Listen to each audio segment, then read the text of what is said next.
जिस कोण का मान 0 से अधिक तथा 90 से कम होता है वह कोण न्यून कोण कहलाता है। न्यून कोण का आकार ऐसा होता है, ए 90 डिग्री है, सीधे खींच देंगे तो ए कोण हमारा न्यून कोण होगा। न्यून कोण का मान 0 से अधिक और 90 से कम होता है। इसका मतलब कि न्यून कोण जो है वह न्यून कोण 1 अंश भी हो सकता है, 2 अंश भी, 3 अंश भी और 89 अंश तक होगा। न्यून कोण पहला है। दूसरा समकोण। समकोण समकोण समकोण समकोण किसे कहते हैं? जिस कोण का मान 90 अंश होता है वह कोण समकोण कहलाता है। जिस कोण का मान 90 अंश होता है वह कोण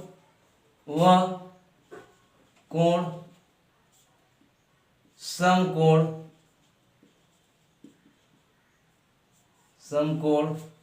जिस कोण का मान 90 अंश होता है वह कोण समकोण कहलाता है।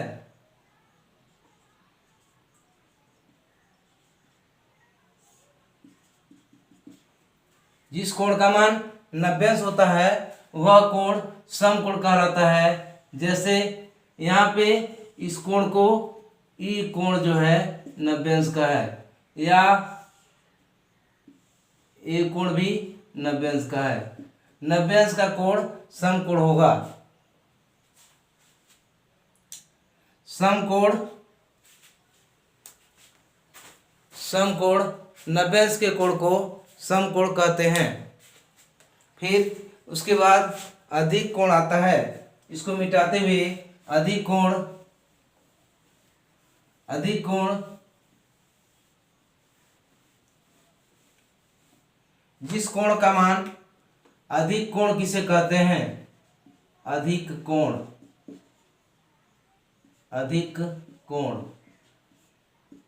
जिस कोण का मान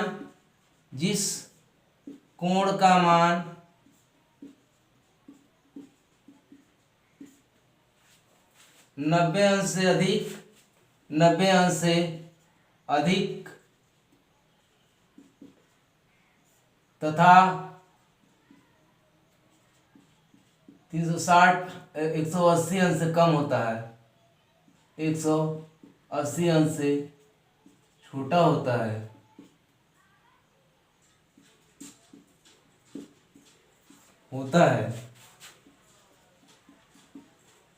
अधिक कोण कहलाता है। अधिक कोण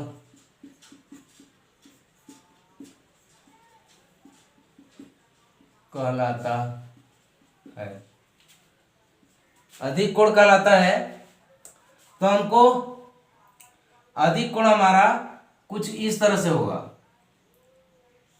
ऐसे हो गया, फिर ऐसे होगा। मान लीजिए ए बी ओ।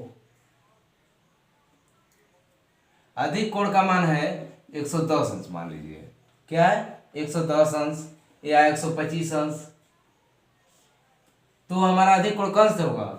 91 अंश से लेकर 170 79 अंश तक, 179 अंश तक का जो कोण होगा वह अधिक कोण होगा। अब अधिक कोण के बाद हम आते हैं ऋजु कोण या सरल कोण पे। ऋजु कोण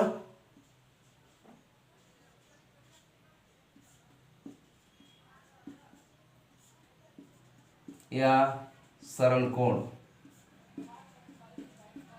सरल कोण या ऋजु कोण 180 अंश का होता है। 180 अंश के कोण को सरल कोण या ऋजु कोण कहते हैं। आप लोग वीडियो को एक बार शेयर कर दीजिए, एक बार वीडियो को लाइक कर दीजिए। और जो सरल कोण होता है उसका आकार ऐसा होता है। 180 अंश के कोण को सरल कोण कहते हैं। अब सरल कोण के बाद इसमें देखिए, इसमें ये भी बात है, अगर सरल कोण है ये है, अगर एक कोण जो है, एक कोण अगर 45 है तो दूसरा निकालना है, तो इसमें 45 प्लस वाई इक्वल टू 180 लिख करके वाई इक्वल टू 180 माइनस 45 घटा देंगे 135। 10 में 5 गया 5, 7 में चल गया 3, 135। वाई बराबर 135। इस तरह से हम लोग सरल कोण जानने के बाद इस तरह से हम लोग मान निकाल सकते हैं।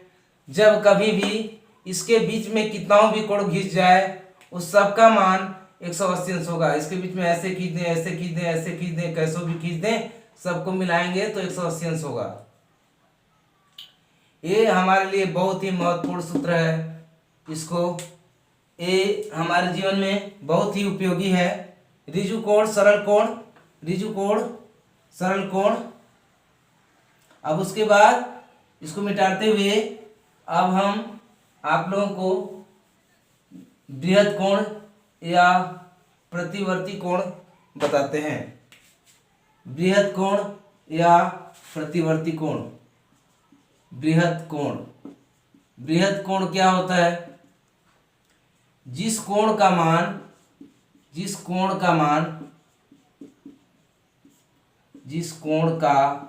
मान 180 अंश से अधिक तथा 360 अंश से कम होता है, 360 अंश से छोटा होता है या कम होता है, तो वह कोण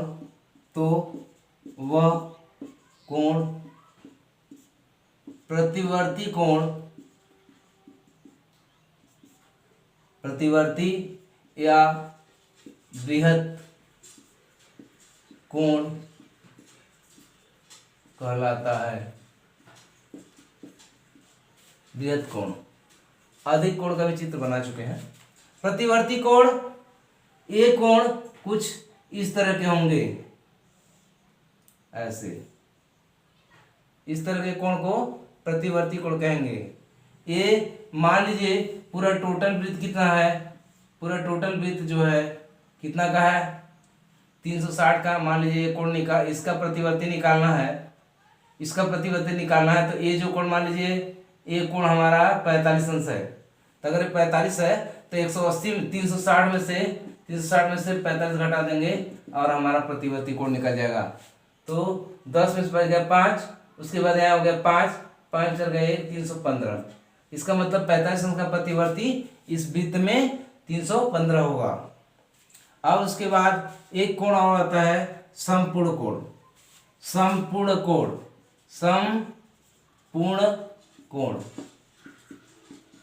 संपूर्ण कोण जो होता है वह एक वृत्त होता है और पूरे वृत्त का मान जो है 360 अंश होता है। पूरे वृत्त के कोण का मान 360 अंश होता है। ये भी बहुत महत्वपूर्ण है, ये भी आप लोगों को सवाल में काम आएगा। इस तरह से हम आप लोगों को आज न्यून कोण, समकोण, अधिक कोण, ऋजु कोण और बृहद कोण और संपूर्ण कोण सभी कोणों को बता चुके हैं। अब उसके बाद आगे और बताएंगे। ओके, वीडियो अगर अच्छी लगे तो लाइक कीजिए, शेयर कीजिए,